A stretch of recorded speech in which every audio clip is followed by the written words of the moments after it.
ఇరాన్కి ఇజ్రాయెల్కి బీభత్సమైన యుద్ధం అయితే జరుగుతుంది. సో ఈ యుద్ధంలో రీసెంట్గా ఇరాన్ లీడర్ సుప్రీం లీడర్ ఆయన చనిపోయినాడు.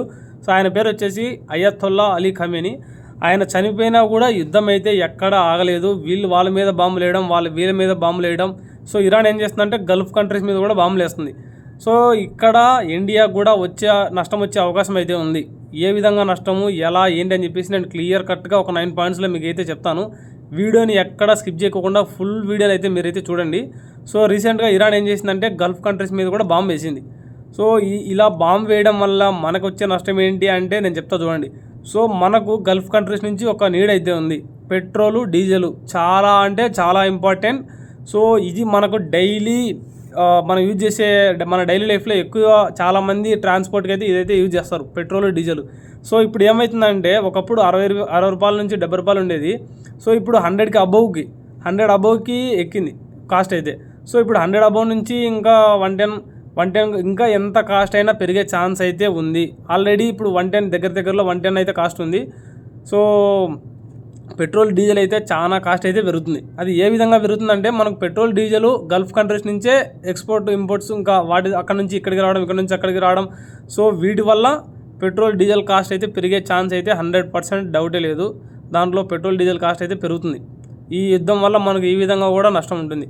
సెకండ్ పాయింట్ ఏంటంటే ట్రేడింగ్. ఎవరైతే ట్రేడింగ్ చేస్తూ ఉంటారో లాంగ్ టర్మ్ కానీ, ఇప్పుడు చాలామంది రీసెంట్గా ఎప్పుడు స్టార్ట్ చేసిన వాళ్ళు కానీ, లేదంటే ముందే స్టార్ట్ చేసి ఆల్రెడీ ప్రాఫిట్స్లో ఉన్న వాళ్ళు కానీ, సో ప్రతి ఒక్కరికి ట్రేడింగ్ మీద నాలెడ్జ్ అయితే ఉండదు. సో కొందరు ఇప్పటికిప్పుడు నేర్చుకుంటూ స్టార్ట్ చేసి ఉంటారు. వాళ్ళైతే చాలా డిసప్పాయింట్మెంట్ అవ్వాల్సి ఉంటుంది. ఎందుకంటే కొన్ని వాళ్ళు మనకు గల్ఫ్ కంట్రీస్ కానీ, లేదంటే ఇంకా కొన్ని వేరే కంపెనీల మీద కానీ ఇన్వెస్ట్మెంట్ అయితే షేర్స్ అయితే తీసుకొని కొని ఉంటారు. సో వాళ్ళకి ఏంటంటే సడన్గా అది మార్కెట్ అనేది డౌన్ అవ్వడం, వాళ్ళకి నష్టాలు చూసే అవకాశం అయితే చాలానే ఉంది. ఎందుకంటే వాళ్ళు అక్కడ యుద్ధం చేయడం వల్ల చాలా ఇంపాక్ట్, చాలా నష్టం అయితే ఉంటుంది. సో ఆ నష్టం దానివల్ల కూడా ఈ స్టాక్ మార్కెట్ అనేది డౌన్ అయితే అవుతుంది. సో ఈ విధంగా కూడా మనకు ఇండియాలో ఎవరైతే ట్రేడింగ్ చేస్తూ ఉంటారో వాళ్ళు కూడా నష్టం ఫేస్ చేసే అవకాశం అయితే ఉంటుంది. సో నేను ఇచ్చే సలహా ఏంటంటే ఎవరైనా కానీ ఇప్పుడిప్పుడు నేర్చుకుని ఇప్పుడిప్పుడు ఇన్వెస్ట్మెంట్ చేస్తూ ఉన్న వాళ్ళు ఎవరైనా ఉంటే ప్రస్తుతానికి వాళ్ళైతే ఆపేసి కొద్ది కాలం వెయిట్ చేసి తర్వాత మళ్ళీ ఒకవేళ ఫ్యూచర్లో మార్కెట్ కొంచెం ఇంకా ఇంక్రీజ్ అయితే తర్వాత పెడితే బెటర్ అనేది నా ఒపీనియన్. సో థర్డ్ పాయింట్ ఏంటంటే గల్ఫ్ కంట్రీస్లో చాలా అక్కడ నుంచి ఇక్కడికి ఇంపోర్ట్స్, ఇక్కడ నుంచి అక్కడికి ఎక్స్పోర్ట్స్.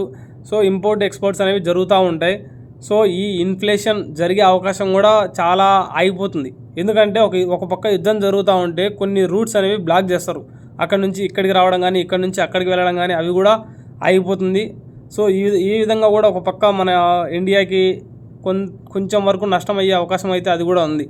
ఇంకొక పాయింట్ ఏంటంటే గల్ఫ్ కంట్రీస్లో, ఫోర్త్ పాయింట్ ఇది, గల్ఫ్ కంట్రీస్లో ఎవరైతే మన ఇండియన్స్ అయితే ఉంటారో వాళ్ళ ఉద్యోగాలు పోయి కానీ, వాళ్ళ సేఫ్టీకి కానీ ఇబ్బంది కలిగే అవకాశం కూడా చెప్పలేము. ఎందుకంటే యుద్ధం జరుగుతున్నప్పుడు ఏమైనా జరగచ్చు, మనం చెప్పలేం.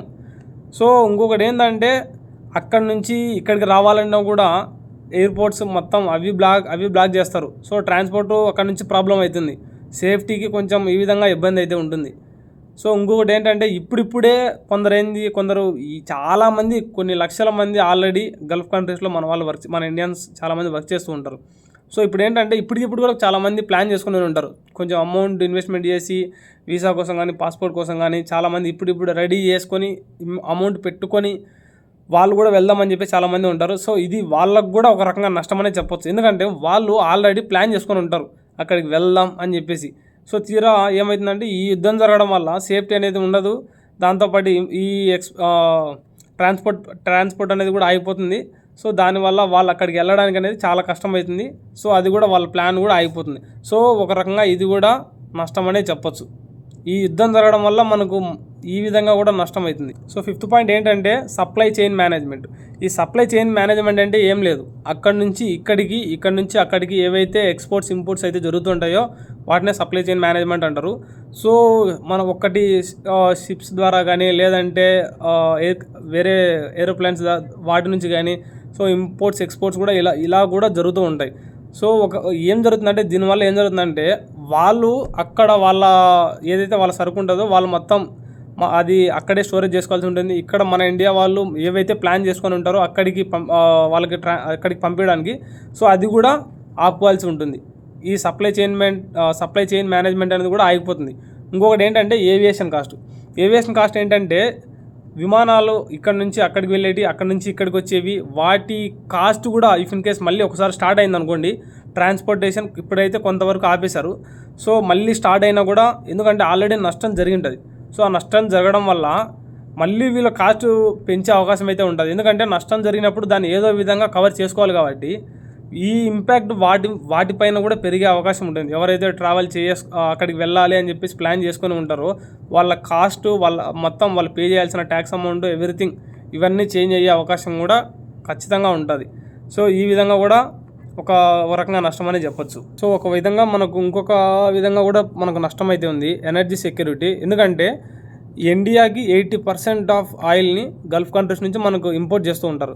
సో మన ఇండియాలో 80% ఆయిల్ అనేది యూజ్ చేస్తున్నారు. సో సడన్గా ఏమవుతుంది, వాళ్ళ ఇంపోర్ట్స్ అనేవి ఆగిపోతుంది. యుద్ధం జరగడం వల్ల ఆ ఇంపోర్ట్ ఆగిపోవడం వల్ల ఈ 80% ఏదైతే ఆయిల్ ఉందో మనకైతే రాదు వాళ్ళ దగ్గర నుంచి. సో ఆటోమేటిక్గా ఏం జరుగుతుంది, ఆల్రెడీ మన దగ్గర ఉన్నదే యూజ్ చేసుకోవాల్సి వస్తుంది. ఎంతవరకు, వాళ్ళ దగ్గర యుద్ధం ఆగిపోయి అంతా సెట్ అయ్యేంత వరకు కొన్ని ఎక్కడి నుంచి అయితే ఈ ఇంపోర్ట్స్ అయితే ఉంటాయో అవి ఆగిపోతాయి. సో ఎక్కడో ఏదో విధంగా మనకైతే ఈ విధంగా కూడా నష్టం అయితే ఉంటుంది. సో ఈ ఉన్న బలంగా కాస్ట్ పెంచవచ్చు, ఉన్న బలంగా ఇది ఉండే కొద్దీ దీని ఏదైతే స్టోర్ నిల్వ చేసుకొని ఉంటారో అది తగ్గిపోయే అవకాశం అయితే ఉంటుంది. సో ఇది కూడా ఈ ఒక వేలో మనకు నష్టం జరుగుతుంది. ఇంకొకటి ఏంటంటే ఫెర్టిలైజర్స్, మనకు ఎరువులు ఇప్పుడు పంటలు ఏవైతే మనమైతే పండిస్తున్నారో వాళ్ళు ఖచ్చితంగా ఎరువులు అయితే వాడాల్సి ఉంటుంది, పొటాషియం, యూరియా. సో ఇప్పుడు ఏమవుతుందంటే చాలామంది పబ్లిక్ యూరియా అనేది వాడుతున్నారు. సో ఉన్న పలంగా అక్కడ నుంచి వచ్చే పొటాషియం, యూరియా ఏదైతే ఉంటుందో యుద్ధం జరగడం వల్ల ఇది కూడా మనకు ఇంపోర్ట్ అవ్వడానికి చాలా ప్రాబ్లం అవుతుంది. సో ఇంకోటి ఏమవుతుంది, ఉన్న పలంగా కాస్ట్ పెంచవచ్చు, ఉన్న పలంగా ఆల్రెడీ ఉండేటన్నీ అయిపోవచ్చు. సో ఇప్పుడైతే ప్రజలు చాలామంది ఇబ్బంది పడుతున్నారు, ఏది యూరియా దొరకపోవడం వల్ల.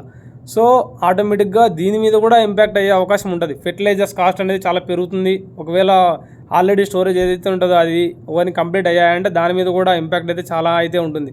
సో ఒక యుద్ధం జరగడం వల్ల ఈ విధంగా కూడా మనకు నష్టం అయితే ఉంటుంది. ఇంకొకటి ఏంటంటే స్ట్రాటజిక్ ట్రేడ్ రూట్. యాక్చువల్లీ ఈ స్ట్రాటజిక్ ట్రేడ్ రూట్ ఏంటంటే మన ఇండియాలో కొన్ని అక్కడికి ఎక్స్పోర్ట్ చేయాలని చెప్పేసి కొన్ని స్టోరేజ్ పెట్టుకుంటారు.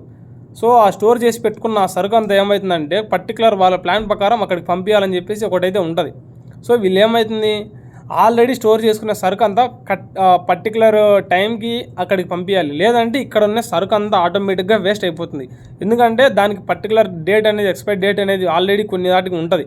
సో అది అయిపోయిందంటే ఏమవుతుందంటే ఆటోమేటిక్గా ఖచ్చితంగా నష్టం అయితే మనం ఫేస్ చేయాల్సి ఉంటుంది. ఎందుకంటే అది ఆటోమేటిక్గా వేస్ట్ అయిపోతుంది. సో దాని విలువ పడిపోతుంది, దాని కాస్ట్ అనేది ఖచ్చితంగా పెరిగే ఛాన్స్ ఉంటుంది. ఇన్ని విధాల మనకు కూడా నష్టాలు జరిగే అవకాశం అయితే ఉంది. ఒక యుద్ధం జరగడం అనేది ఏ విధంగానూ మంచి కాదు. అది ప్రాణ నష్టం ఉంటుంది, మనిషి ఎదుగుదలకి ఇంపాక్ట్ అయ్యే అవకాశం ఉంటుంది. ఏ విధంగా అయినా కూడా ఏదో విధంగా ఇంపాక్ట్ అయితే అందరికీ క్రియేట్ అయితే చేస్తుంది. ఒక ఇండియానే కాదు, చాలా కంట్రీస్ అయితే యుద్ధం జరగడం వల్ల నష్టం అయితే ఫేస్ చేసే అవకాశం అయితే క్లియర్ కట్గా ఉంటుంది. సో ఈ యుద్ధం ఆగాలి. సో ఫైనల్గా అయితే నేను ఏం కోరుకుంటున్నానంటే యుద్ధం అనేది ఆగిపోవాలి.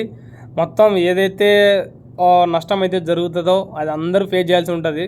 సో యుద్ధం ఆగిపోయి అంతా మంచి జరగాలని చెప్పేసి నేనైతే కోరుకుంటున్నాను. ఇరాన్, ఇజ్రాయెల్ వీటి మీద మీ ఒపీనియన్ ఏంటి అని చెప్పేసి నాకు కామెంట్లో కామెంట్ చేయండి. ఛానల్ని అయితే తప్పకుండా సబ్స్క్రైబ్ చేసుకోండి గైస్. Thank you.